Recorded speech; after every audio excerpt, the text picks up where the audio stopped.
Okay students, last time हमने बात की थी थ्योरी ऑफ डिमांड के ऊपर और हमने बताया था कि डिमांड क्या है। और हमने ये भी डिस्कस किया था कि डिमांड जो है, डिमांड स्केड्यूल क्या होता है, डिमांड इक्वेशन क्या या डिमांड जो है फंक्शन क्या होता है। और हमने ये भी डिसाइड किया था, जो डिस्कस किया था कि ग्राफ डिमांड क्या होता है। ठीक है। और फिर थोड़ा सा चीज़ें मज़ीद हमने उसके ऊपर कुछ डिस्कस की थी और उसकी यूजेस की बात की थी और हमने डिटरमिनेंट ऑफ डिमांड की बात की थी। ठीक है। तो आज जो है, जो चीज़ हम पढ़ने वाले हैं, सुनने वाले हैं, देखने वाले हैं, वो है इसके further uses, the elasticity of demand. ठीक है। और ये एप्लीकेशन है इलास्टिसिटी ऑफ डिमांड के अंदर हम ये देखेंगे कि इलास्टिसिटी है क्या चीज़, और इसकी जो है क्या इसकी टाइप्स हैं और स्लोप किस तरह इसको मेजर करते हैं। और हमने इसमें ये देखना है कि इलास्टिसिटी को हमने कैलकुलेट कैसे करने हैं और कौन सी चीज़ें हैं जो कि इलास्टिसिटी, डिमांड इलास्टिसिटी पर असरअंदाज होती हैं। ठीक है। और डिमांड प्राइस इलास्टिसिटी से हट के या डिमांड इलास्टिसिटी से हट के कौन सी और इलास्टिसिटीज़ हैं जो कि डिस्कस की जाती हैं, ये हमने आज।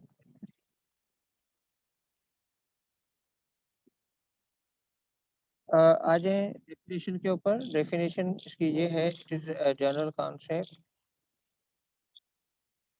used to quantify the response in one variable when another variable change। ठीक है। और ये आप इसको यूँ समझ लें कि जब कोई एक चीज़ बढ़ती है तो उसके असरात दूसरी चीज़ों के ऊपर क्या होते हैं, उनको क्वांटिफाइबल टर्म्स में, परसेंटेजेस के टर्म्स में स्टडी करने को हम जो है वो इलास्टिसिटी कहते हैं। मिसाल के तौर पर आप कहते हैं कि अगर किसी चीज़ की प्राइस बढ़ जाती है तो उसकी क्वांटिटी डिमांडेड जो है उसमें कितनी चेंज आती है, ये उसकी इलास्टिसिटी मेजर करने का एक तरीकाकार है। अगर तो बाज़ का ये होता है कि प्राइस थोड़ी सी चेंज होती है, डिमांड बहुत ज़्यादा बढ़ जाती है या कम हो जाती है। ठीक है। तो उसमें तब्दीली जो है वो ज़्यादा होती है और प्राइस में कम होती है। तो ये जो असरात हैं इनको हमने देखना है और इसको हम इलास्टिसिटी कहते हैं। ठीक है। क्यों, जब आप देखते हैं कि जब आपको पता चलता है कि शॉर्टेजेस हो रही हैं किसी चीज़ की, तो आपको नजर आएगा कि वो जो है चीज़ें जो है उसकी कीमतें जो है और उसकी डिमांड जो है बढ़ जाती है जब शॉर्टेज के असरात होते हैं। तो ये भी चीज़ें हैं जो कि प्राइस के अलावा भी चीज़ों के असरदार होती हैं। तो आगे हम इसमें ये डिस्कस करेंगे। तो इलास्टिसिटी का कॉन्सेप्ट क्या हुआ कि जब दो वेरिएबल हों, कोई भी दो चीज़, मिसाल के तौर पर एक प्राइस है और एक क्वांटिटी डिमांडेड है, एक प्राइस के इंक्रीज होने से दूसरे की वेरिएबल के ऊपर जो है क्या फ़र्क पड़ता है, इसको स्टडी करने को हम इलास्टिसिटी कहते हैं। इसका फार्मूला क्या है, elasticity A with respect to B, यानी हमेशा किसी भी एक चीज़ की इलास्टिसिटी को किसी और रेफरेंस टर्म्स में किसी और वेरिएबल के मद्देनज़र रखते हुए ही हम जो है वो मेजर कर सकते हैं। तो आप ये देखें कि elasticity A with respect to B is definitely the percentage change in A divided by percentage change in B। ठीक है। अब इसको हमने चेक क्या करना है, परसेंटेज पहले मेजर करने हैं कि परसेंटेज चेंज क्या हुई, कितने परसेंट एक चीज़ चेंज हुई है। और चेंज की डेफिनेशन क्या होती है कि एक चीज़ जो है एक टाइम पीरियड से दूसरे टाइम पीरियड के दरमियान में उसमें जो वेरिएशन आती है हम उसको चेंज कहते हैं।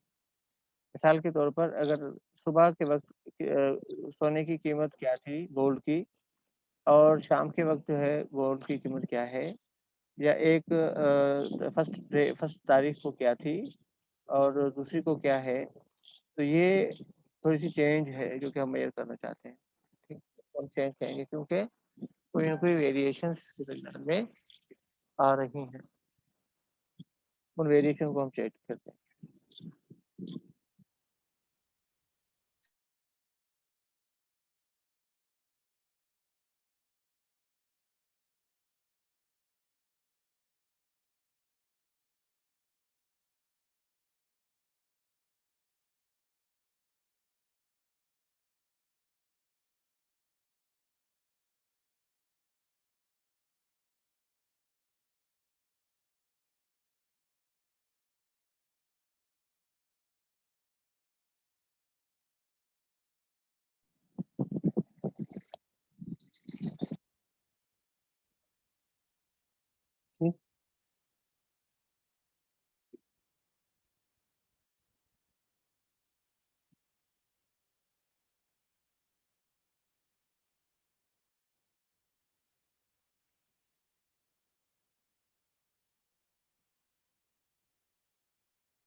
इलास्टिसिटी डेफिनेशन समझ में आई।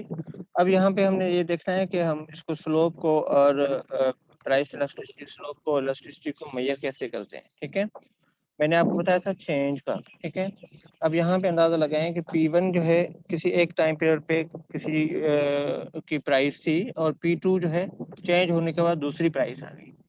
समझ आ रही है? मैंने जैसा चेंज की आपको एक बात बताई थी, चेंज क्या होती है कि difference between two time periods. Okay, और यहाँ पे हम जो फर्स्ट टाइम पीरियड होगा उसको हम प्राइस 1 कहेंगे, P1, और जो सेकंड टाइम पीरियड होगा उसको हम P2 या प्राइस 2 कहेंगे।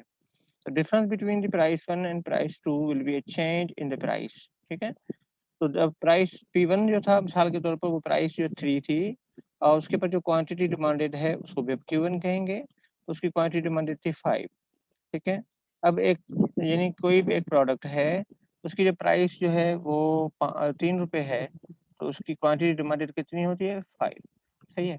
अब लॉ ऑफ डिमांड ये कहता है कि if you decrease the price there will be increase in the quantity demanded. Okay, अब यहाँ पे उसी लॉ को मद्देनजर रखते हुए क्या हुआ, आपने देखा P2 जो है चेंज हुई, यानी कि वो 3 से 2 हुई, तो क्वांटिटी डिमांडेड क्या हो गई? इंक्रीज हो गई। lower the price, higher the quantity demanded, और it that increase from 5 to 10।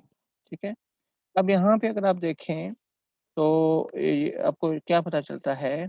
ये पता चलता है कि जो स्लोप है, स्लोप क्या था? Change in y divided by change in x। ठीक है, अब y क्या है?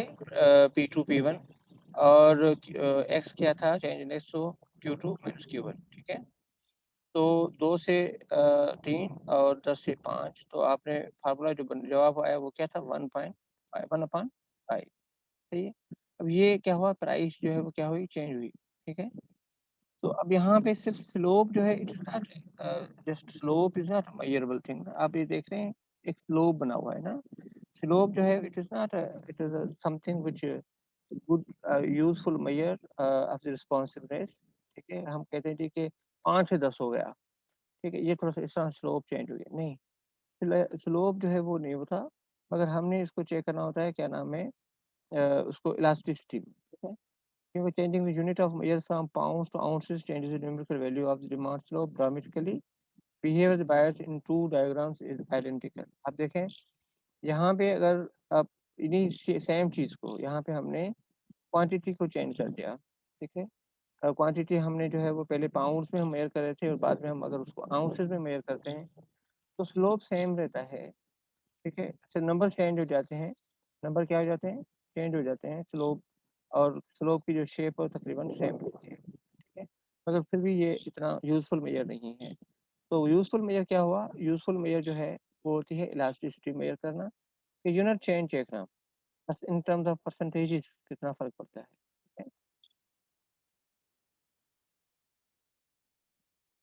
इलास्टिसिटी ऑफ सर डिमांड क्या है? जी जी। सर स्केड्यूल ऑफ डिमांड और स्लोप ऑफ इलास्टिसिटी में क्या फर्क है? देखें, डिमांड तो आपने बात की थी ना, कि अगर एक लेवल ऑफ प्राइस के ऊपर क्वांटिटी डिमांडेड कितनी होगी, वो उसकी डिमांड होगी। ठीक है, अब स्लोप क्या होता है कि दो जो लेवल्स हैं प्राइसेस की, उसके अगेंस्ट जो रिस्पेक्टिव डिमांड के लेवल्स हैं, उसको आप जब ग्राफ पे बनाते हैं, स्लोप एक चेंज आती है ना, वो स्लोप जो है डाउनवर्ड भी चेंज हो सकती है, अपवर्ड भी चेंज हो सकती है। अगर प्राइस आपकी कम हो रही है तो जो स्लोप होगा वो डाउनवर्ड चेंज होगा। ठीक है, अगर प्राइस इंक्रीज हो रही है तो स्लोप आपका अपवर्ड चेंज होगा। ठीक है, तो अब और डिमांड स्केड्यूल में? डिमांड जो है, डिमांड की मैंने ये डिमांड की जो डेफिनेशन हमने लास्ट में पढ़ी थी ना, डिमांड की डेफिनेशन ये है कि डिमांड की डेफिनेशन ये है कि अगर किसी भी मतलब प्रोडक्ट की, ठीक है, और कितनी क्वांटिटी एक प्राइस लेवल पर, एक एक लेवल ऑफ प्राइस पर कितनी क्वांटिटी लोग कंज्यूमर्स जो है वो डिमांड करते हैं, ठीक है। अगर मिसाल के तौर पर कोई भी एक प्रोडक्ट का नाम ले लें, मिसाल के तौर पर मोबाइल फ़ोन है, एक पर्टिकुलर ब्रांड का, अगर 10,000 रुपये उसकी कीमत होगी, तो एक टाइम पीरियड के अंदर उसके कितने यूनिट बिक जाएँगे? अगर उसकी 10,000 से आप 15,000 करेंगे, तो उसकी डिमांड पे क्या फ़र्क पड़ेगा? कितने यूनिट बिक सकते हैं? अगर 10,000 से आप उसको कम करके 8,000 करें, तो कितने यूनिट बिक सकते हैं? इनकी जो क्वांटिटी के हिसाब से जो मेज़रमेंट होती है, उसको हम डिमांड कहेंगे, ठीक है? मिसाल के तौर पर अगर कोई चीज़ है, अगर आप जाते हैं जो है वो क बर्गर शॉप पे जाते हैं, अगर एक बर्गर आपको ₹500 का मिलता है, ठीक है? तो आप कितने बर्गर परचेज़ करोगे? और अगर आप वही बर्गर आपको अगर ₹1000 का मिलता है, तो आप कितने करोगे?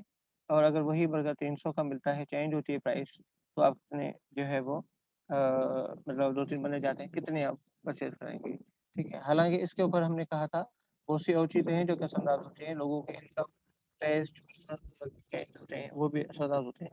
क्योंकि चीज़ें देखें जब सस्ती होती हैं तो हम ज़्यादा ले आते हैं, जब महँगी होती हैं तब कम ले आते हैं।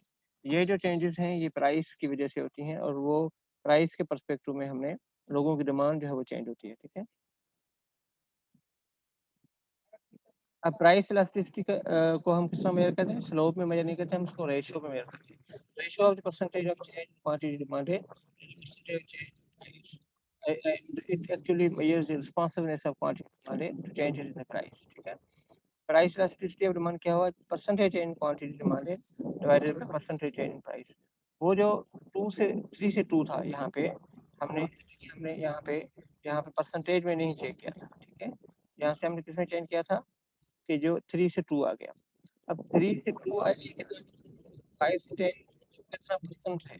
ये परसेंटेज चेंज में जब आप चेक करते हैं तो आपको पता चलता है कि एक्चुअल जो है वो क्या चीज़ है। यहाँ पे आप देखें, मिसाल के तौर पर के कुछ मुख्तलिफ किस्म के प्रोडक्ट्स हैं और उनकी जो है वो हमने प्राइस इलास्टिसिटी डिमांड इलास्टिसिटी जो है वो यहाँ पे लिखी हुई है, ठीक है? मिसाल के तौर पे एक इंसुलिन है, सही है? इंसुलिन जो है और इसकी चेंज क्या हुई है 10% प्लस हुई है, 10% वो महँगी हो गई है। तो चेंज इन क्वांटिटी डिमांडेड क्या हुई 0%, ठीक है? 0% हुई चेंज क्योंकि इंसुलिन क्या है, इंसुलिन शुगर के पेशेंट्स यूज़ करते हैं और वो बाय हुक और क्रूक उन्हें परचेज़ करनी होती है, ठीक है? बाय हुक और क्रूक उन्हें परचेज़ करनी होती हैं। ये जो है लाइफ सेविंग ड्रग्स हैं और इसकी कीमत बढ़ने से भी आप समझें कि आप उसकी डिमांड में फ़र्क नहीं पड़ता। समझ में आ रही बात? क्योंकि कितनी भी महँगी हो हम वो चीज़ें हमें लेनी पड़ जाती हैं, हमारी मजबूरी होती है।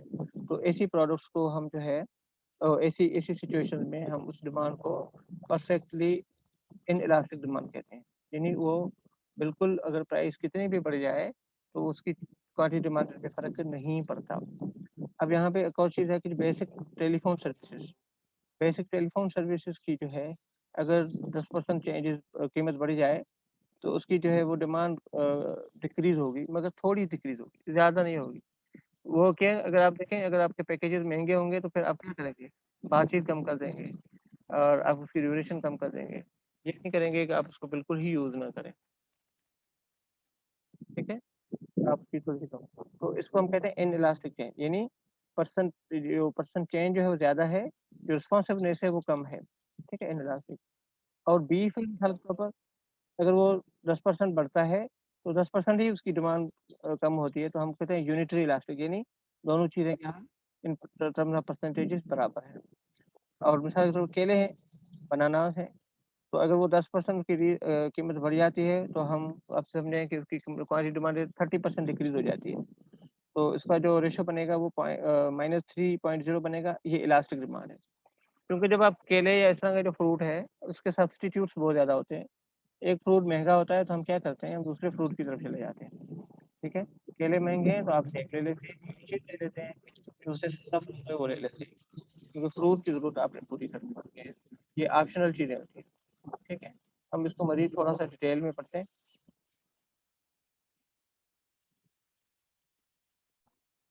केड़ी इंजेक्शन है? इंसुलिन केड़ी इंजेक्शन है? सर शुगर जी शुगर सर वाले सर बॉडी मूवमेंट सर जेके साथ शुगर खे मीन्स सर एब्जॉर्ब कर दिया मीन्स उनके घट कर दिया। हाँ हाँ हाँ बिल्कुल। शुगर लेवल जेका आहे उनखे घटि करण में मदद ॾींदी आहे इंसुलिन, जेका शुगर जा मरीज़ यूज़ कंदा आहिनि। ठीकु आहे। हाणे हिकिड़ी शइ इहा थी वई, माना हाणे तव्हां ॾिसो इहा उहा शइ आहे जेका लाइफ सेविंग ड्रग्स या मतिलबु मजबूरी जी ड्रग्स में अचनि थियूं, दवाउनि में अचे थी, ऐं माण्हू मजबूरनि उनखे यूज़ कनि था, त उनजी क़ीमतूं वधण जे बावजूद बि उनजी क्वांटिटी डिमांड डिक्रीज़ नथी थिए। सही आहे, बिल्कुलु नथी थिए। त इन ई अहिड़ी कंडीशन में उन्हनि प्रोडक्ट्स खे असां प्राइस जे पर्सपेक्टिव में या डिमांड जे पर्सपेक्टिव में असां छा चवंदा आहियूं, perfectly in elastic. In elastic चवंदा आहिनि हिकिड़ी उहा शइ जंहिंमें का लचक हुजे। इलास्टिक छा आहे? उहा शइ जंहिंमें लचक हुजे। इन इलास्टिक जेका लचक न ॾेखारे। लचक कंहिंमें न ॾेखारे, लचक न ॾेखारे कंहिंमें, लचक ॾेखारे प्राइसिटी वधण सां या घटिजण सां। ठीकु आहे, यानी उनजी डिमांड जेका आहे उहा उन हिसाब सां रहे। बाज़ औक़ात ईअं हाँ थींदो सर आहे जी। हाणे हिकिड़ी शइ इहा बि थींदी आहे, परफेक्ट इन इलास्टिक डिमांड जी हिकु ॿी मिसाल इहा आहे, जे असांजो हिकिड़ो लॉ हो, हिन में इहो लॉ हो त जेकॾहिं क्वांटिटी सॉरी प्राइस वधंदी त क्वांटिटी डिमांड डिक्रीज़ थींदी। इहो लॉ ऑफ डिमांड ॿुधाए थो। ॿियो लॉ ऑफ डिमांड, ॿियो जेको लॉ उहो इहो आहे त जेकॾहिं प्राइस घटिबी त क्वांटिटी डिमांड छा थींदी? वधंदी। प्राइस घटिबी, क्वांटिटी डिमांड छा थींदी? वधंदी। हाणे तव्हां हिकिड़ो एग्ज़ाम्पल वठो, हिकिड़ी अहिड़ी शइ जेका आउटडेटेड थी वञे, जेका एक्सपायर थी वञे, जेका जेका ऑब्सोलीट थी वञे, अहिड़ी टेक्नोलॉजी, मिसाल जे तौर ते P2 कंप्यूटर पिया आहिनि। ठीकु आहे, कंहिं दौर में कंप्यूटर हूंदा हुआ P2 P4, इलाही महांगा कंप्यूटर हूंदा हुआ ऐं माण्हू उनखे यूज़ कंदा हुआ। P2 कंप्यूटर जेकॾहिं तव्हांखे अॻे जेको 5000 मिलंदो हो, हाणे जेको तव्हांखे को 1500 में ॾिए, तव्हां वठंदा? कोन वठंदा। हाँ 1500 सर में 1000 करे पोइ बि कोन वठंदा, छो जो तव्हांखे ख़बर आहे त इन्हनि कंप्यूटर्स जी हाणे स्पीड जे हिसाब सां या उनजी मेंटेनेबिलिटी जे हवाले सां उहे हाणे रिक्वायरमेंट रही कोन्हे। ठीकु आहे, त उनजी क़ीमत तव्हां केतिरी बि घटि कंदा, उनजी डिमांड कोन वधंदी। सम्झ आई आहे? डिमांड कोन वधंदी। अहिड़े हिसाब सां इन जो मतिलबु उहे प्रोडक्ट्स छा आहिनि, डिमांड जे पर्सपेक्टिव मां परफेक्टली इनइलास्टिक आहिनि। उनजी डिमांड तव्हां माना उनजी प्राइस तव्हां डिक्रीज़ कयो, पोइ बि तव्हां उनजी डिमांड इंक्रीज़ नथा करे सघो। ठीकु आहे, अहिड़े तरीक़े सां कुझु अहिड़ियूं ड्रग्स वग़ैरह अहिड़ियूं प्रोडक्ट्स बि आहिनि जिन जी प्राइस वधे थी, पोइ बि उनजी डिमांड ते को घणो फ़र्क़ु या सफ़ा फ़र्क़ु नथो पए। उहे लाइफ सेविंग ड्रग्स में, पर कुझु अहिड़ियूं शयूं आहिनि जिन जो फ़र्क़ु पए थो, पर नेग्लिजिबल फ़र्क़ु आहे, थोरो फ़र्क़ु आहे, मामूली फ़र्क़ु आहे। जीअं हिकिड़ो एग्ज़ाम्पल असां ॾिनोसीं टेलीफोन सर्विसिस जो, फूड आइटम्स जो। ठीकु आहे, या फूड आइटम्स में बि उहे आइटम आहिनि जिन जा जिन जा यूज़िस जेके आहिनि उहे तमामु घणा हूंदा आहिनि। ठीकु आहे, पोइ असां अॻु में जीअं लास्ट टाइम ॻाल्हि कईसीं त प्रोडक्ट्स जॾहिं महांगियूं थींदियूं आहिनि त पोइ माण्हू छा कंदा आहिनि, उन डिमांड डिक्रीज़ कंदा आहिनि। इवन जेके नेसेसिटी गुड्स बि आहिनि उन्हनि में पोइ छा कंदा आहिनि, उन्हनि जे जेके यूज़िस उहे छा कंदा आहिनि, महदूद करे छॾींदा आहिनि। यूज़िस छा कंदा आहिनि, यूज़िस उन जा महदूद थी वेंदा आहिनि। तव्हांखे जीअं मिल्क जी एग्ज़ाम्पल ॾिनी त मिल्क जेको आहे उन जा डिफरेंट यूज़िस आहिनि। ठीकु आहे, हिकिड़ा यूज़िस उहे आहिनि जेके सफ़ा ज़रूरी आहिनि, अनअवॉइडेबल, जिन खे अवॉइड नथो करे सघिजे, जिन माना जिन खे कंहिं सूरत में अवॉइड नथो करे सघिजे, उहे माण्हू सिर्फ़ु उन्हनि ताईं महदूद रहे थो। ऐं उहे यूज़िस जेके असां अवॉइड करे सघूं था, उन्हनि खां असां पोइ अवॉइड कयूं था या उन्हनि खे असां पोइ इग्नोर कयूं था। ठीकु आहे, त इहो हिकिड़ो तरीक़ेकार आहे त जॾहिं कंहिं बि प्रोडक्ट जी डिमांड जेका आहे उहा छा नालो प्राइस जेका आहे उहा इंक्रीज़ थींदी आहे, पर उहा नेसेसिटी गुड्स आहिनि, त पोइ उनजी डिमांड फ़र्क़ु ज़रूरु पवंदो आहे, घटिबी ज़रूरु, पर थोरी घटिबी आहे। In proportion to the increase in the price, the proportion of decrease in demand is lower. In such a condition, this is called an inelastic demand. क्या? Inelastic demand. पर हिकिड़ी अहिड़ी कंडीशन हुजे जंहिंमें उहे ॿई शयूं बराबरि हुजनि, यानी proportion of increase in price and proportion of मतलब change in quantity demand, increase या डिक्रीज बेशक जो भी हो, चेंज इन प्राइस और change in quantity demanded, both are equal in terms of proportion or ratio. It is called a unitary demand or unitary elastic demand. ठीक है, अब unitary मतलब है कि बिल्कुल बराबर, एक जैसी, वन, क्योंकि इसका जो जवाब आएगा अगर आप उसको फार्मूले में करेंगे तो वन आएगा। ठीक है, वो -1 हो या +1 हो। जिस तरह 10 जो होगा वो क्या होगा, 1 आएगा। ठीक है, तो कुछ प्रोडक्ट्स ऐसी होती हैं जिनके सब्स्टिट्यूट्स ज़्यादा मौजूद होते हैं, जिस तरह यहाँ बनाना की एग्जांपल दी हुई है। अब सब्स्टिट्यूट ज़्यादा हैं, चीज़ें जो है वो उनके मिसाल के तौर अगर एक महंगी है तो हम उसके बदले में दूसरी ले लेते हैं, दूसरी महंगी है तो हम उसके बदले में तीसरी ले लेते हैं। ठीक है, तो अगर आप फिर अब क्या करते हैं, फिर उनकी जो है उस वजह से उनकी अगर प्राइस इंक्रीज होगी तो उनकी डिमांड बहुत ज़्यादा डिक्रीज हो जाती है।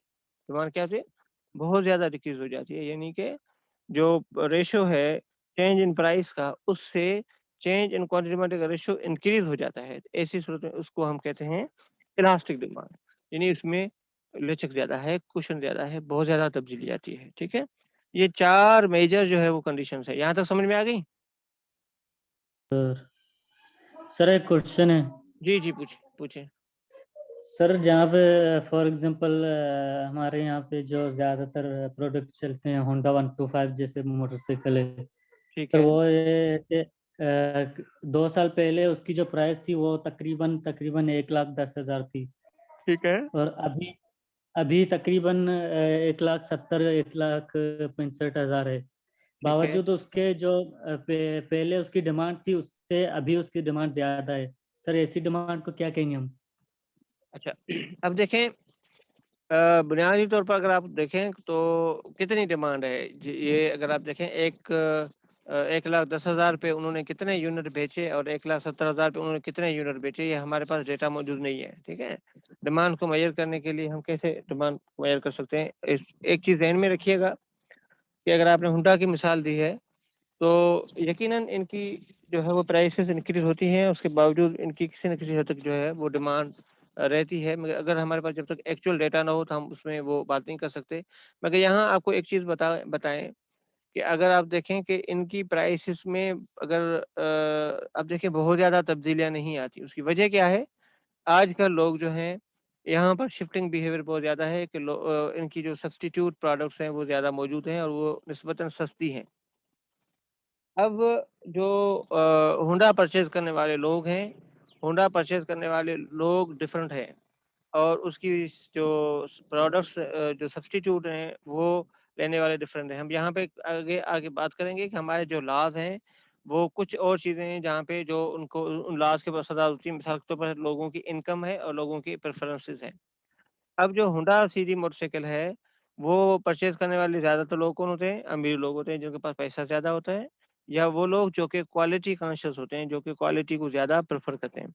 अदरवाइज़ आप देखें कि अगर चाइना के मोटरसाइकिल ना होते और तो ये इन होंडा की जो मोटरसाइकिल की जो कि प्राइस है, वो 2 लाख से भी बढ़ जाती, ये 3 लाख से भी बढ़ जाती। वजह क्या है? कि जिस हद तक महँगाई हुई है, इस हिसाब से ये चीज़ें और ज़्यादा बढ़ जाती। और मगर इनके ऊपर अगर प्राइसेज़ के ऊपर असरअंदाज़ हुआ है, तो ये चीज़ हुई है। एक और चीज़ आप ये देखें कि कंपनीज़ को क्या होती हैं, कंपनीज़ अगर जब देखती हैं कि ये अगर ये चीज़ें ये महँगी करेंगी, तो बिकेंगी नहीं, तो वो फिर क्या करते हैं, उनकी जो कॉस्ट ऑफ प्रोडक्शन है उसको डिक्रीज़ करते हैं। अगर आप आज का जो होंडा मोटरसाइकिल है सीडी और उसके वज़न को चेक करें और आज से 10 साल पहले के होंडा सिटी के वज़न को चेक करें, तो आपको चेक नज़र आएगा जो पहले होंडा आता था उसका वज़न ज़्यादा था, अब जो है उसका वज़न कम है। उन्होंने ये कम क्यों किया है? उन्होंने ये इसलिए कम किया है ताकि उनकी जो कॉस्ट है वो डिक्रीज़ हो सके, सही है? तो ताकि ये प्राइस थोड़ी-सी कम प्राइस पे भी ये प्रॉफिटेबल रहें, बात समझ आ रही है? तो ये चीज़ें होती हैं। सर अब ये प्राइस और उसका ही है जिसकी वज़ह से ही हमें सर अंदाज़ा होता है। जी। लास्ट तो रिपीट कर सको था? इनइलास्टिक और इलास्टिक। Yes sir. इनइलास्टिक उहा डिमांड आहे जंहिंमें माना सम्झे त तब्दीली जेका आहे न उहा घटि ईंदी हुजे, ठीकु है? यानी अगरि प्राइस वधे थी ऐं जेको आहे सो उन में उनजे मुक़ाबले में जेका क्वांटिटी डिमांड आहे त उन में जेका चेंज अचे थी उहा सफ़ा घटि या न हुजण जे बराबरि आहे, ठीकु है? सफ़ा न आहे परफेक्ट इनइलास्टिक, थोरी आहे त इनइलास्टिक। अगरि तमामु घणी आहे, ठीक है, तब्दीली जेका है वो तमाम घनी अचे थी त पोइ उनखे असां इलास्टिक चवंदा आहियूं। ठीक है, इलास्टिक मकसद जो कि बहुत ज़्यादा लचकदार हो, जिसमें बहुत ज़्यादा जो बहुत ज़्यादा फ़र्क डाले। ठीक है, अब हमने यहाँ बनानास की एग्जांपल दी। बनाना की अगर आप कीमतें बढ़ा देते हैं तो क्या होता है, उनकी डिमांड कम हो जाती है, ऐसे ही है ना? क्यों कम हो जाती है? लोग कम खरीद करते हैं, ये नहीं है खरीदना बंद कर देते हैं, लोग कम खरीद करते हैं। कम इसलिए खरीद करते हैं कि फिर लोग देखते हैं कि यार हम उसके सब्स्टिट्यूट की तरफ चले जाते हैं, ठीक है, यानी कि एक फ्रूट है ना, तो हम दूसरे फ्रूट को ले लेते हैं इस वजह से, ठीक है। तो ऐसी सूरत में हम उसको इलास्टिक डिमांड कहेंगे। आगे हम इनकी डेफिनेशन वन बाय वन पढ़ते हैं, तो आपको ज़्यादा मज़ीद चीज़ें क्लियर हो जाएंगी।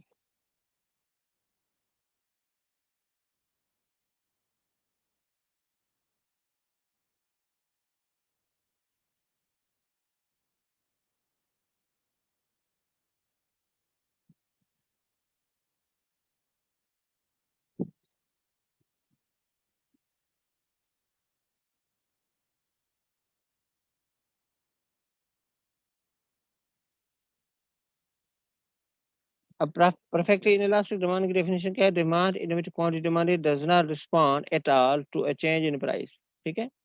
इनेलास्टिक मतलब क्या हुआ कि ऐसी डिमांड है जिसको जो कि रिस्पॉन्ड नहीं करती, उसकी रिस्पॉन्सिवनेस, क्योंकि इलास्टिसिटी किस चीज़ को मेजर करती है?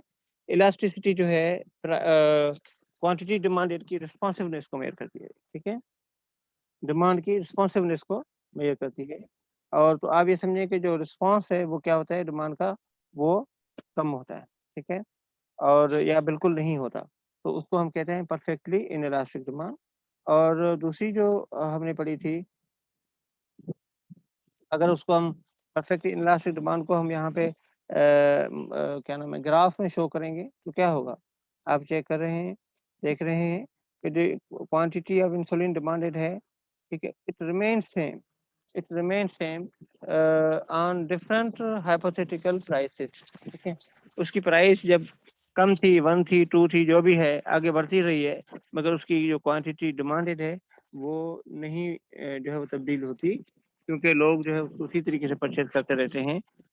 और इसी वजह से जो है क्या नाम है इसको हम क्या कहते हैं? इनइलास्टिक डिमांड कहते हैं, ठीक है, परफेक्टली इनइलास्टिक डिमांड कहते हैं। Figure 5.12 shows a perfect inelastic demand curve for insulin. Price elasticity of demand is 0, है ना? So quantity demanded is fixed, it does not change at all when the price changes, ठीक है। जबकि दूसरी आप देखें एक और जो है वो वीट की है, परफेक्टली इलास्टिक डिमांड। वो क्योंकि क्वांटिटी ऑफ वीट डिमांडेड, अब यहाँ पे देखें जो सेकंड जो हमारा बी का है 5.2 B, it shows a perfectly elastic demand curve facing a wheat farmer. A tiny price increase drives the quantity demanded to zero.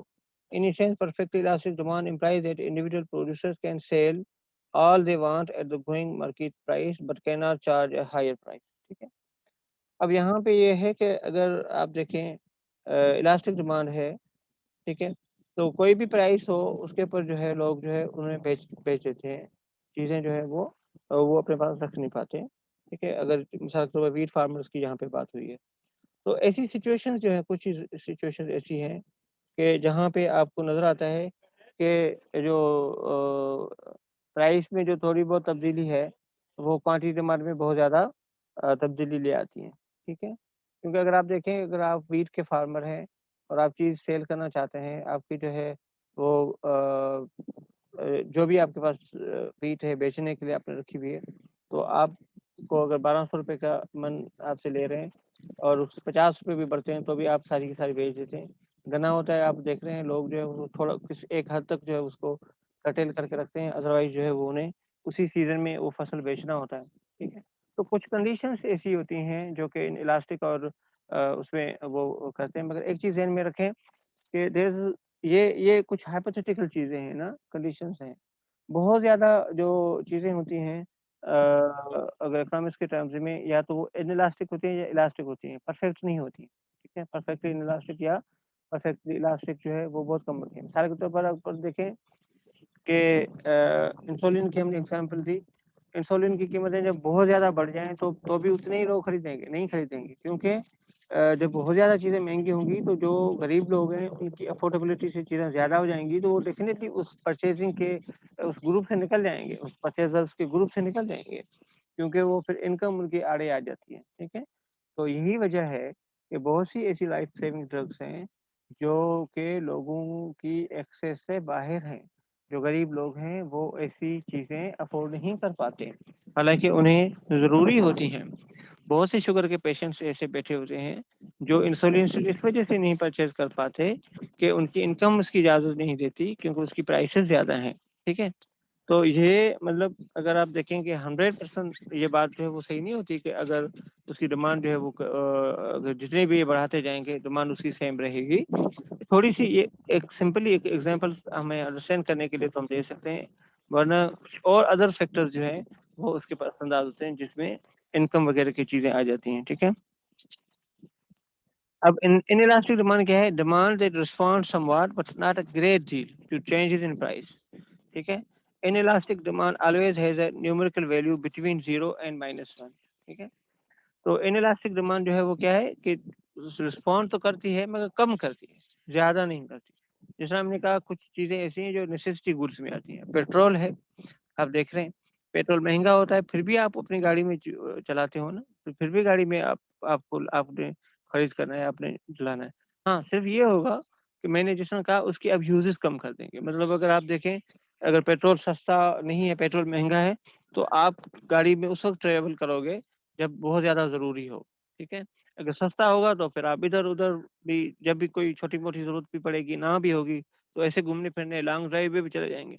Petrol में महंगा होगा तो आप लॉन्ग ड्राइव वाली वो ऐश नहीं करेंगे, आप कहेंगे जहाँ ज़रूरत है वहाँ ही हमने गाड़ी निकालनी है। ठीक है, यही वजह है कि अगर किसी के पास दो गाड़ियाँ होती हैं, एक छोटी गाड़ी होती है एक बड़ी गाड़ी होती है, तो अगर पेट्रोल महंगा होता है या मतलब तो हम क्या करते हैं, हम कोशिश करते हैं छोटी गाड़ी को जो है वो ज़्यादा यूज़ करें, और बड़ी गाड़ी जो कि ज़्यादा पेट्रोल यूज़ करती है हम उसको ना यूज़ करें। वजह क्या है? हम उसकी कंजम्पशन को डिक्रीज करना चाहते हैं, पेट्रोल की कंजम्पशन को डिक्रीज करना चाहते हैं क्योंकि प्राइस ज़्यादा होती है। सर हम ठीक ऐसे है? कह सकते हैं जहाँ चीजों की वैल्यू या अहमियत बढ़ जाए उससे हम इनलास्टिक कह सकते हैं।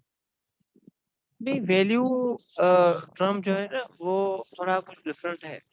इकोनॉमिक्स की टर्म्स में ऐसे होता है, हमने जिस तरह लास्ट टाइम बात की थी कि जब एक चीज़ की प्राइस बढ़ जाए, ठीक है, कीमत बढ़ जाए, तो फिर क्या होता है कि वो हमारी इनकम से जो है वो अमाउंट वो खाती है ना डेफिनेटली, तो वो हमारी रियल इनकम है वो डिक्रीज हो जाती है।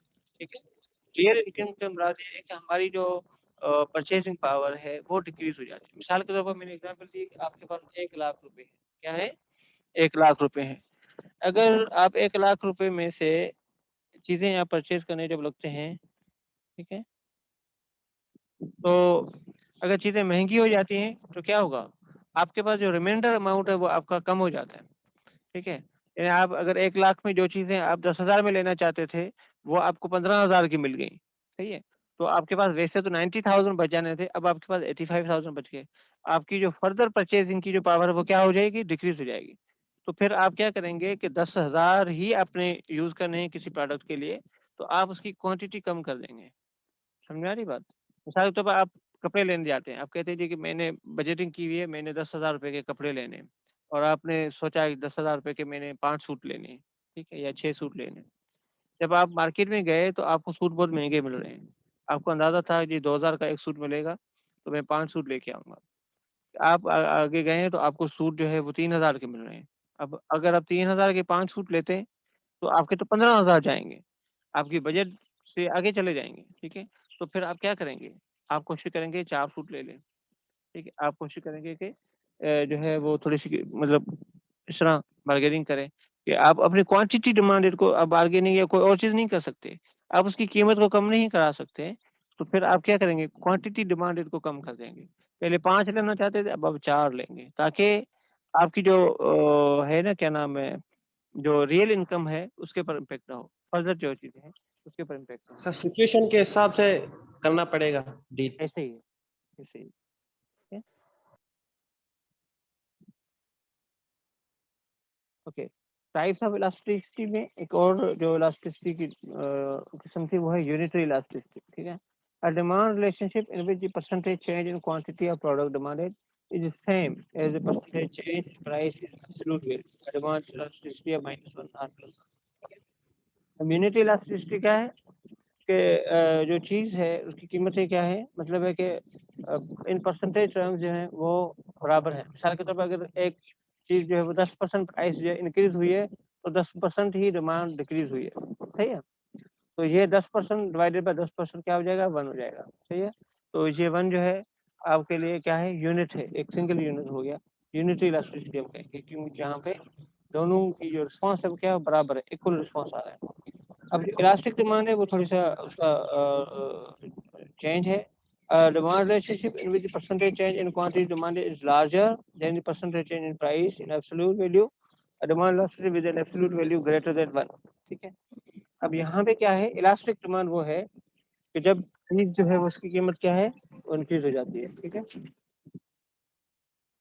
हेलो, अस्सलाम वालेकुम सर।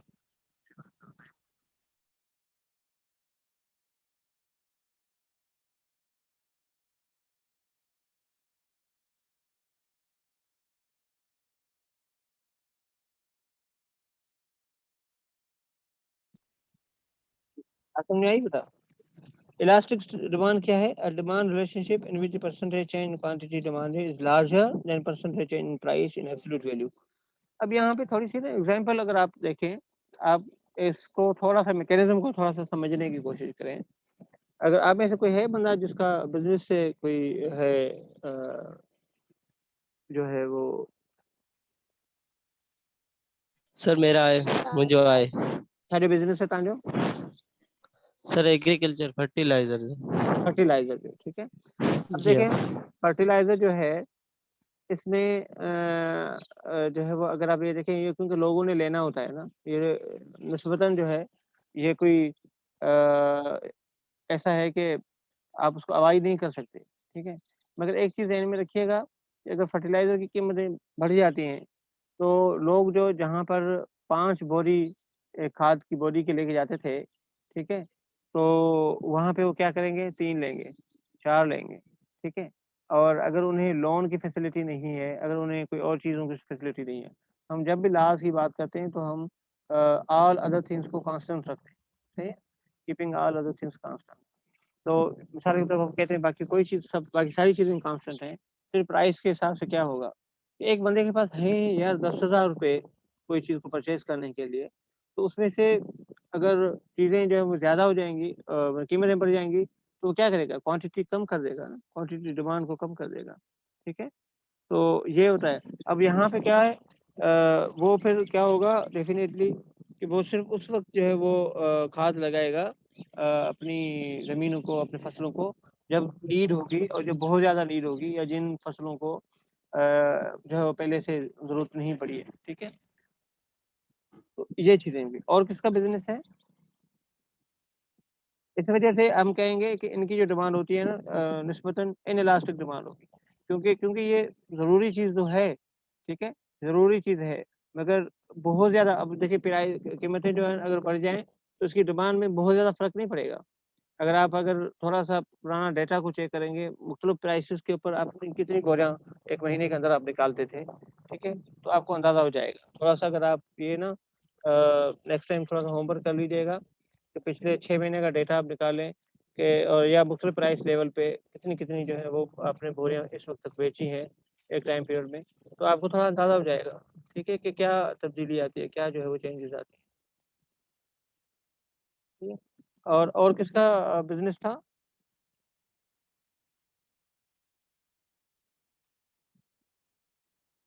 और कोई बिज़नेसमैन है आप में? सर इंशाल्लाह बनेंगे। बनेंगे well done. Sir online business करते हैं, ऑनलाइन। ऑनलाइन बिजनेस करते हैं, ठीक है, ओके। तो परफेक्टली इलास्टिक डिमांड जो है, demand in which quantity drops to zero, है ना, at the slightest increase in the price. जब प्राइस जो है वो थोड़ी सी भी बढ़े तो डिमांड जो है बिल्कुल ही खत्म हो जाए, तो उसको हम परफेक्टली इलास्टिक डिमांड कहते हैं। सर ये कह सकते हैं that increase and decrease of demand is elasticity of demand.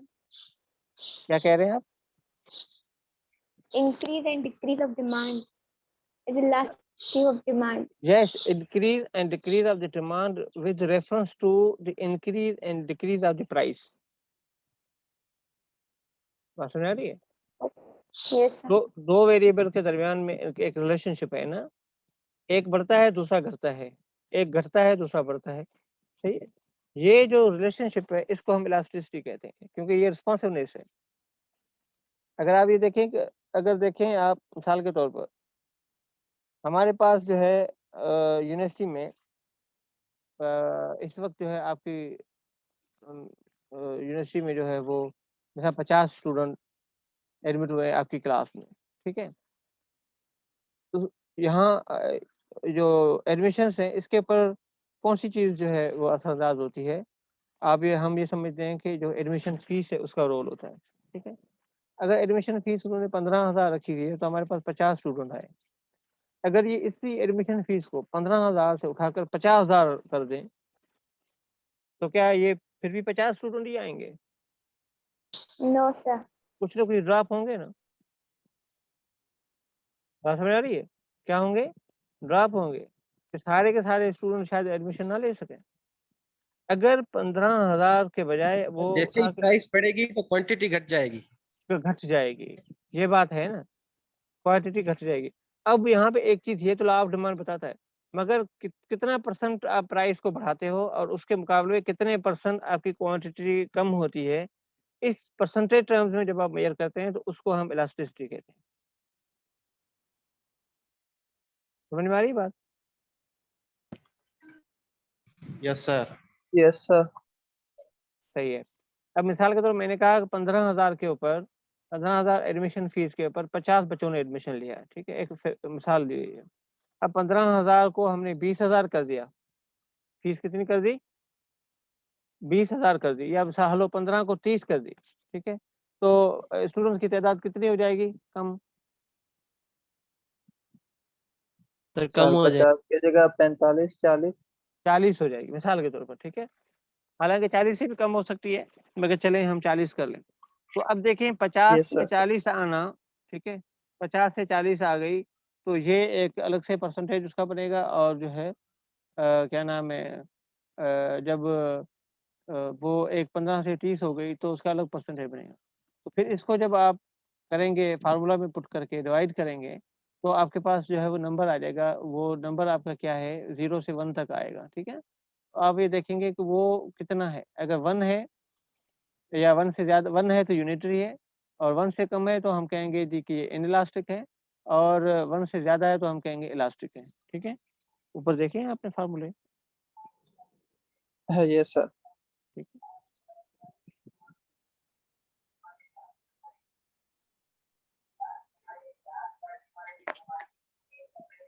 अब यहाँ पे इसने एक आपको नजर आ रहा है जी सर। Yes sir. कि परफेक्टली इलास्टिक और परफेक्टली इनइलास्टिक में क्या फर्क है, ठीक है। अब परफेक्टली इलास्टिक में उन्होंने लिखा है कि ई में उन्होंने ग्राफ को क्या है आगे कर दिया, ई का जो दरमियान वाला जो है इसमें इस ग्राफ को यहाँ पे बढ़ा दिया है, ठीक है। अब यहाँ अगर इसको आप ग्राफ के तौर पर मतलब वो करें, कंसीडर करें, तो आप देखें प्राइस की जो लाइन है वो ई के जो दरमियान में जो लाइन है वो सेम रहती है, क्वांटिटी डिमांडेड बढ़ जाती है। इलास्टिक में क्या सर होता है ग्राफ नस्तर में न भेजे। बाबा, ही दिसो ई एन ई नजर अचे पे परफेक्ट इलास्टिक थी ई दिसण में अचे थी। जी जी। Yes sir. ई के जो दरमियान वाली लाइन है वो बढ़ गई है ना, सही है। Yes sir. अब ये किसको शो करेगी? जी क्वांटिटी डिमांडेड को शो करती है। या क्वांटिटी डिमांडेड क्या है, इंक्रीज हो जाती है, जबकि प्राइस आपकी सेम रहती है। यहाँ पे आपकी क्या है, क्वांटिटी डिमांडेड। इन इलास्टिक में क्या होता है, क्वांटिटी डिमांडेड सेम रहती है, प्राइस चाहे कितनी भी बढ़ जाए। समझ आ रही है? प्राइस यहाँ से यहाँ तक भी जाए तो भी आपकी क्वांटिटी डिमांडेड सेम रहती है। हमने जिसमें एग्जांपल दी थी उसकी इंसुलिन की, ठीक है। Yes sir. यहाँ पे सवाल आया कि इसको हम कैलकुलेट कैसे करें ना, इलास्टिसिटीज को कैलकुलेट कैसे करें, कैलकुलेटिंग परसेंटेज चेंजेस, सही है। तो calculate percentage change in quantity demanded using the initial value as a base, the following formula is used. Percentage change in quantity demanded is equal to change in quantity demanded divided by Q multiplied by 100, ठीक है। अब यहाँ पे क्या है, जो जिस तरह पहले हमने एक एग्जांपल दी थी कि प्राइस जो है वो जब 3 थी तो क्वांटिटी डिमांडेड कितनी थी, 5, ठीक है। 3 प्राइस पे क्वांटिटी डिमांड कितनी थी, 5, जबकि जो क्या नाम है, तो जब उसमें 2 किया उन्होंने तो कितना आया, क्या नाम है, क्वांटिटी डिमांडेड हुई 10, ठीक है। तो आप यहाँ पे देख लें कि Q1 से Q2 के दरमियान में 10 और -5 किया उन्होंने, और ये 5/5 यानी 100% चेंज हो गई, ठीक है। और दूसरी जो है प्राइस के अंदर अगर आप करते हैं कि प्राइस के अंदर भी हम सेम तरीके से कर सकते हैं, ठीक है। और यानी आप चेक करें कि किस हिसाब से जो है वो चेंज हो रही है। तो अगर आप 3 - 1 करते हैं डिवाइडेड बाय करते हैं, तो इसका भी जवाब जो है वो क्या आएगा आपके पास। सेम तरीके से कर सकते हैं आप। मैथमेटिक आपको यहाँ ग्राफ के बोर्ड के बगैर समझ में नहीं आने वाली है, सही है। Yes sir.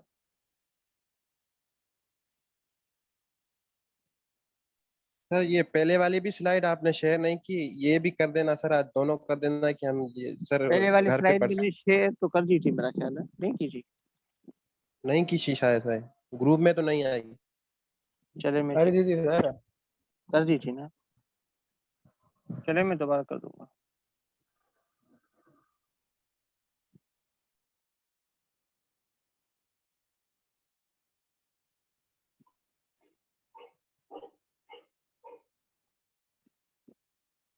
चलिए ये थोड़ा इलास्टिसिटी को इसको मैथमेटिक को आप थोड़ा सा पढ़ लीजिएगा।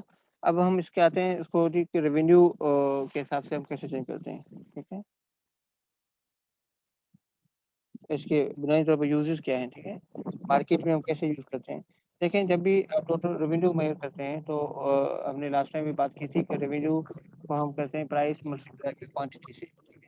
जब प्राइस को क्वांटिटी से मल्टीप्लाई करते हैं तो हमें रेवेन्यू मिलता है, ठीक है। और टोटल रेवेन्यू जो है मिसाल के तौर पर ये होगा कि प्राइस ऑफ द प्रोडक्ट, ठीक है, और multiply by quantity of product. मिसाल के तौर पर अगर आपकी प्राइस 5 है और क्वांटिटी आपकी उसके ऊपर 10 है, तो आप क्या करेंगे 5 मल्टीप्लाई बाय 10, तो ये आपके पास रेवेन्यू आ जाएगा। रेवेन्यू का मुराद ये है जब आप कोई चीज़ सेल करते हैं तो जो पैसे आपको मिलते हैं वो उसको हम रेवेन्यू कहते हैं। बात समझ आ रही है। उस रेवेन्यू से फिर एक्सपेंडिचर निकालते हैं तो फिर जो बचता है उसको हम इनकम कहते हैं, ठीक है। यहाँ चीज़ क्या है कि जब प्राइस डिक्लाइन होती है, क्वांटिटी डिमांड रेट इंक्रीज होती है, ठीक है। तो आप ये चीज़ें ध्यान में रखें कि there are 2 factors P and Q T move in opposite direction, ठीक है। यानी क्वांटिटी डिमांड रेट जो है वो क्या होती है, डिक्रीज होती है, और प्राइस क्या होती है, इंक्रीज होती है। प्राइस चेंजेस का जो है वो, और अगर प्राइस क्या होती है, डिक्रीज होती है, तो क्वांटिटी डिमांड रेट क्या है, इंक्रीज होती है। ये इनके दरमियान में एक इनवर्स रिलेशनशिप होता है, ठीक है। इनवर्स या अपोजिट रिलेशनशिप होता है, एक चीज़ बढ़ती है तो दूसरी कम होती है, ठीक है। अब यहाँ पे होगा बुनियादी तौर पर जिस तरह हमने कहा कि क्वांटिटी और जो टोटल रेवेन्यू है बुनियादी तौर पर ये जो है वो हासिल होता है मल्टीप्लाई करने से प्राइस और क्वांटिटी डिमांड रेट को, ठीक है। अब यहाँ पे बाद में हमें पता चलेगा कि आया हमारा क्वांटिटी जो टोटल रेवेन्यू है वो इंक्रीज होता है या डिक्रीज होता है, ये हमने मेजर करना होगा ना। जैसा because total revenue is product of P and Q, okay, whether PR rises or falls is response to price increase depends on which is bigger, ठीक है। Percentage increase in price or the percentage or the percentage decrease in quantity demanded, ठीक है। कितने percent आप price को increase कर रहे हैं या कितने परसेंट आपकी क्वांटिटी जो है वो डिक्रीज हो रही है, उसी से ही आपका जो है वो फर्क। सर मतलब जो इन्वेस्टमेंट और जो प्रॉफिट है वो दोनों रेवेन्यू। ऐसे ही है, इन्वेस्टमेंट की कोई और चीज़ है। रेवेन्यू जो है ना, हम कहते हैं रेवेन्यू जो है बुनियादी तौर पर आप जब सेल करते हैं ना कोई चीज़ सेल, ठीक है, तो सेल आप जब कोई चीज़ अगर आप सेल कर रहे हैं तो आपको क्या मिलेगा। आप में आपने एक प्रोडक्ट आपसे कोई बंदा ले गया, दूसरी ले गया, फिर तीसरी ले गया, फिर चौथी ले गया, उसके मुकाबले में आपको क्या मिलता है, प्रॉफिट। प्रॉफिट और चीज़ है, ठीक है। ये टर्म्स यूज़ करें। जो पहला अमाउंट आपके पास आता है ना वो सारा के सारा क्या प्रॉफिट है। मिसाल के तौर पर आपने अगर 10 चीजें बेच रहे हैं, आपके टीवी सेट हैं, आप 10 टीवी सेट बेच रहे हैं, आपकी इन्वेस्ट भी की हुई है, ये आपने सारा तो इन्वेस्टमेंट में भी है। हाँ इन्वेस्टमेंट की हुई है, आपने कास्ट ऑफ गुड सोल्ड लगाई हुई है, आपने आपके और Yes, sir. एक्सपेंडिचर भी हैं, ठीक है, आपके वो एक्सपेंडिचर भी हैं, वो हमने बाद में निकाले हैं। मगर पहला जो अमाउंट आपके पास मिलता है ना, सारा अमाउंट जिसमें सारी चीजें मिक्स हुई होती है, ये आपका है रेवेन्यू, उसको हम कहते हैं रेवेन्यू, उसको हम कहते हैं रेवेन्यू, हाँ, जिसमें सारी चीजें मिक्स होती हैं। फिर हम आखिर में हिसाब करते हैं कि उसमें से अपनी इन्वेस्टमेंट यानी अपनी वो भी निकालते हैं और अपने अखराजात भी निकालते हैं, तो बाद में जो बचता है उसको हम कहते हैं जी कि ये हमारा प्रॉफिट है। ऐसे ही है ना। Profit, yes sir. मिसाल के तौर पर आपने 10 टीवी सेट बेचे हैं, मगर एक टीवी सेट आपके पास आया है 20,000 रुपये का, ठीक है, आपने बेचे हैं 25,000 रुपये में, सही है। तो जो 25,000 रुपये के हिसाब से आपने 10 बेचे हैं, आपको 2.5 लाख रुपए मिल गए। 2.5 लाख रुपए का अमाउंट है वो आपका रेवेन्यू है। क्या है? रेवेन्यू है। फिर आप 20,000 रुपया पर यूनिट के हिसाब से उसमें से निकालेंगे, यानी 2 लाख रुपए आप निकाल देंगे जी खर्चात का। तो जो आपके पास बाकी जो प्रॉफिट बचेगा, ग्रास प्रॉफिट हम उसको कहेंगे 50,000। अगर उस 50,000 में से 50,000 में से आपने सेल वाले स्टाफ के पैसे भी निकाल लें, रेंट के पैसे भी निकाल लें, या जो है वो सारे से खर्चे निकालने के बाद आपके पास आखिर में बच रहे हैं 20,000 रुपये, उसको हम कहेंगे नेट इनकम। ठीक है, ये हमारा एक फार्मूला चलता है। अगर मैं आपको समझा सकूँ तो मैं व्हाइट बोर्ड यूज़ करूँगा अगली क्लास में, तो आपको समझा पाऊँगा कि ये हम कैसे जो है वो कर सकते हैं। अब यहाँ पे एक चीज़ मैं बताना चाहता हूँ, इसमें ये चीज़ मैं बताना चाहता हूँ कि अगर देखें 25,000 रुपये में आपने 10 यूनिट बेचे, ठीक है, कितने बेचे? 10 यूनिट बेचे, तो आपके पास 2.5 लाख रुपए मिल गए, सही है। एक आप कागज कलम ले लें, 25,000 से कीमत आपने जो है बढ़ा दी 1,000 रुपये। कितनी बढ़ाई? 1000। आपने बढ़ा के कर दी 26,000 रुपये, यस सर। 26,000 रुपये। आपके जो यूनिट बिक रहे हैं वो बिक रहे हैं 4, यस सर। ठीक है, कितने बिक रहे हैं? 4। 4 बिक रहे हैं, ओके। एक कंडीशन हो गई ये, और दूसरी कंडीशन ये है कि आपने 25,000 में से जो है वो प्राइस को कम किया, पहले भी आपने बढ़ाया था, अब की बार आपने कम किया, 1,000 रुपये कम कर दिया। क्या कर दिया? 1000। 1,000 रुपये कम कर दिया। और आपके पास जो है वो यूनिट आपके बिक गए 15। कितने बिक गए? 15। इन दोनों कंडीशंस में आप मुझे इसका टोटल रेवेन्यू मेजर करके दिखाएं।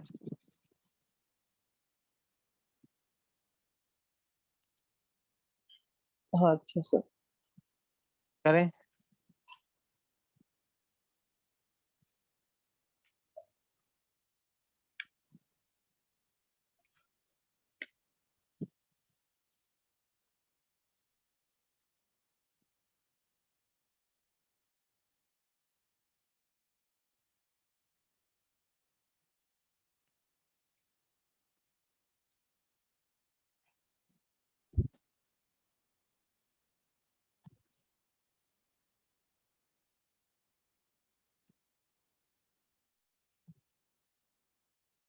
करें, मेजर करके बताएं।